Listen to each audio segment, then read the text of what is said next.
Welcome to Star Wars Timeline. My name is Ben, and today I'm reviewing the first book of the Bounty Hunter Wars trilogy, The Mandalorian Armor.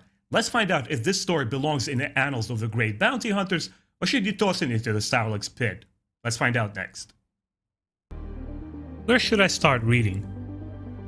What is canon versus legends? When does the story begin? The answers to these questions is right here on Star Wars Timeline. The Mandalorian Armor is a book written by Kevin Wayne Jeter and released in June of 1998. It has wonderful cover by Stephen Youll, a legendary Star Wars illustrator, and he made a huge contribution to Star Wars Expanded Universe books. I absolutely love it, and I always enjoy bringing up Star Wars artists. The storyline in this book takes place from 0 to 4 years ABY, or after Battle of Yavin, which is the original Episode 4. So roughly we can say the story here takes place from Episode 4 and goes on to Episode 6, The Return of the Jedi. Now, as I mentioned earlier, this is a part of the trilogy. The second book is The Slave Ship, and it's continued and concluded by The Hard Merchandise. All three books are written by Kevin Wayne Jeter and illustrated by Stephen Youll. Now guys, obviously this is only a first part of a trilogy, and in this review I will treat it as such. Most likely when I do the review for the final book, I will come back to it all and summarize how I feel about this trilogy. But for the sake of this video specifically, we're only discussing the first book. Now believe it or not guys, all of these books have been sitting on my shelf since the day they were launched, pretty much. They were sitting on my shelf along with my other Legends books, and only now I kind of brought myself up to say, you know what, you're kind of slacking off. I gotta read these books because the Book of Boba Fett show is about to come up, and I want to compare notes and see how much of the modern filmmakers were inspired by this original work and if we're going to see any kind of Easter eggs. Anyway, quick spoiler alert. Before you guys keep watching this video, please be warned. I will talk about the synopsis, I will talk about the characters and storyline here. So if you don't want any spoilers, you can quickly skip to the next section of the video, which I will timestamp, where I talk about mostly about my impression and thoughts on this book. Anyway, you have been warned. Let's jump right into it and talk about this book. I will discuss the synopsis of what generally happens in the story without giving you too much detail. You can go and pick up the book and read it yourselves if you're curious. But for those of you who read it, you'll know what I'm talking about. Here is the brief synopsis. Generally, the novel is split into two timelines. There is the present time, and there are flashbacks which takes place in the past. In the present, basically, the premise is Boba Fett survives. He is able to escape the Sarlacc's pit. He's barely alive, and he's found and nurtured back to life by Dengar, another renowned bounty hunter, and this mysterious woman, Neela, who all we know about her from this novel is that she was a dancer girl and a slave in Jabba's palace, and she has some sort of strange connection to Boba Fett. She doesn't have any recollection of her memories, she has some sort of amnesia, but she recognizes Boba Fett, and somehow he's linked to her, which I guess will be discussed in future books. We also know that in this present time, as Boba Fett is in a comatose state and he's being brought back slowly to life, he's being hunted by other mercs who get the scoop of his survival. And there are other mysterious figures and shadowy characters running in the background who are also very interested in what transpired in on the dunes of Tatooine and the whole destruction of Jabba's palace and stuff like this.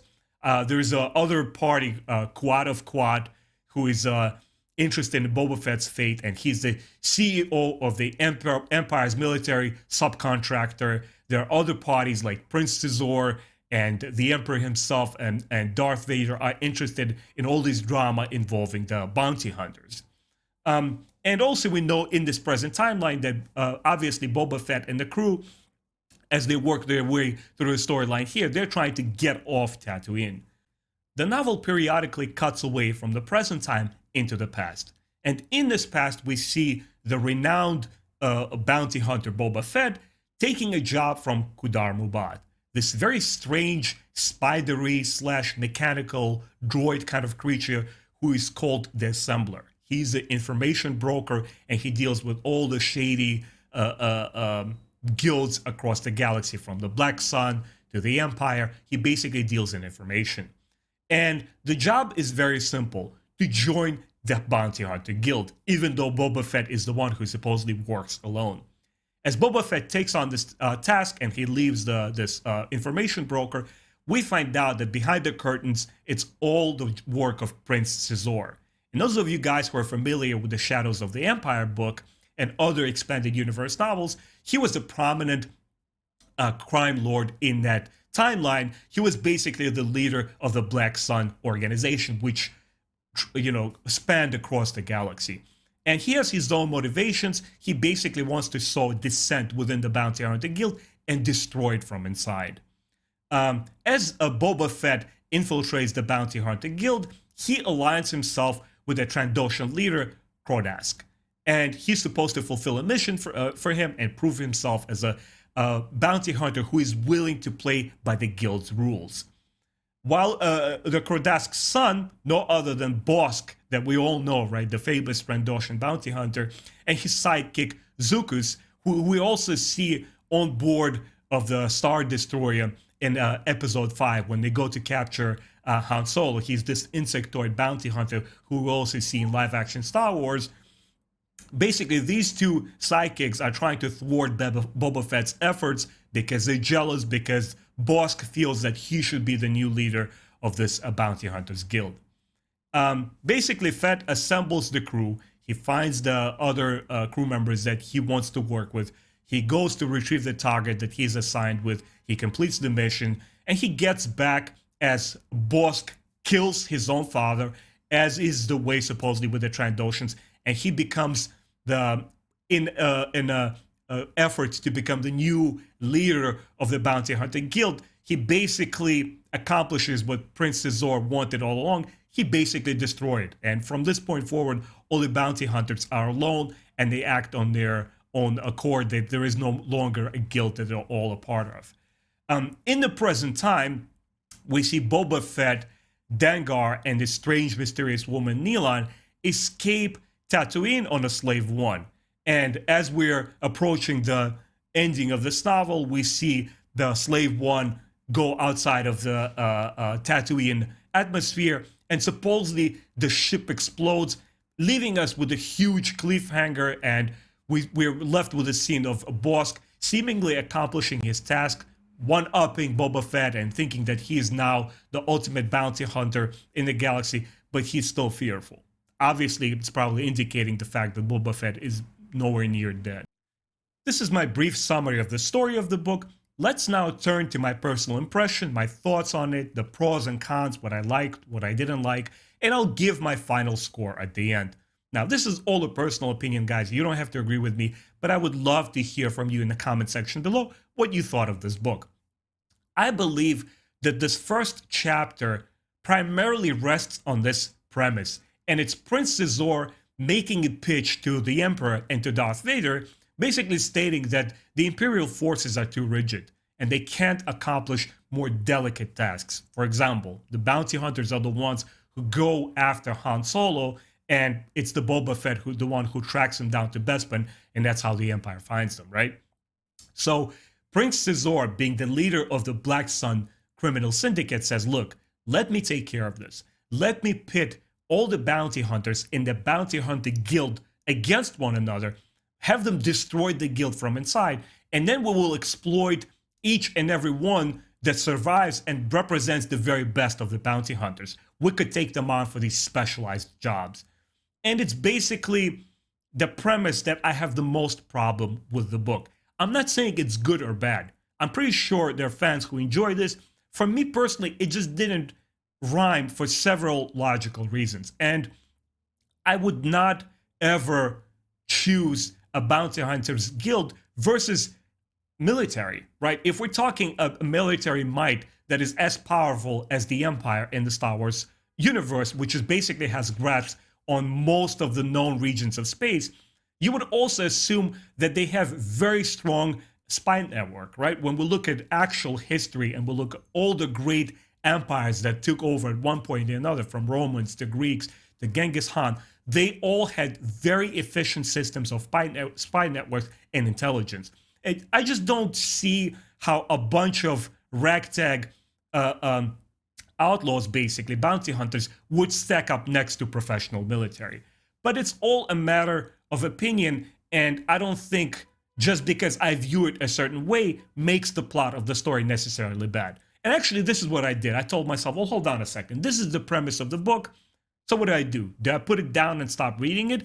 Or should I roll with it and see where the author takes the story? And it's very easy for me. I'm a lenient person. I can judge the book when I finish it. But I told myself, you know what? Let's keep rolling with it and enjoy the story, and I see what I get from it.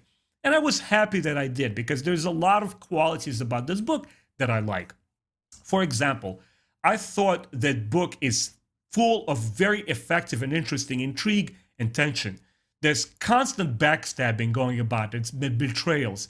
You have the bounty hunter guild. You have the Bosk and Kradosk, the father and son relationship, which is very weird, where supposedly, according to Trandoshan tradition, there must come a time where the son actually kills off his parent, and that's how they become fully realized being. I was like, okay, that's pretty interesting. You have Prince Caesar and the Black Sun Syndicate, and he has ulterior motives. He basically wants to get into the Emperor's graces, as we know from the other Star Wars novels like the Shadows of the Empire, where he basically wants to dislodge Darth Vader and get rid of him and become Emperor's number one, which is also quite interesting. We see some of that story thread happening here.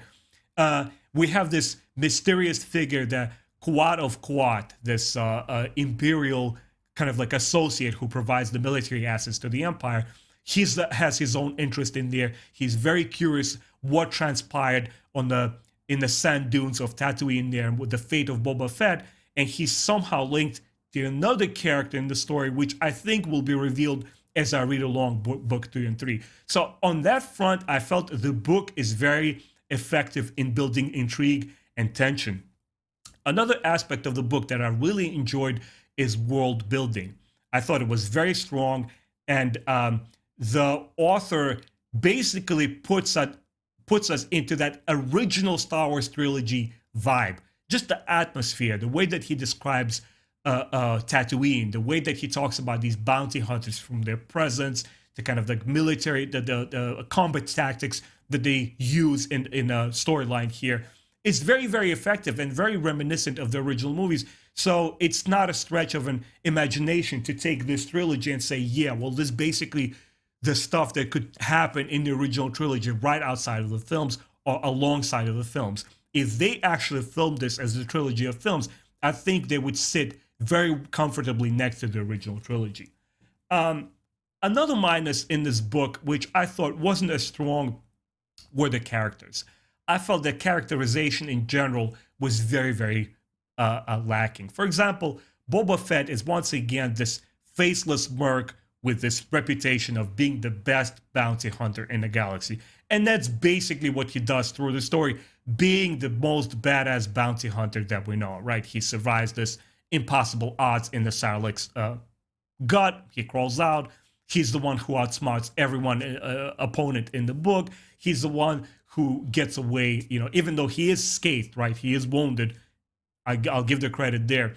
But personality-wise, he doesn't evolve or grow. He just stays this faceless merc, and that's all that he is.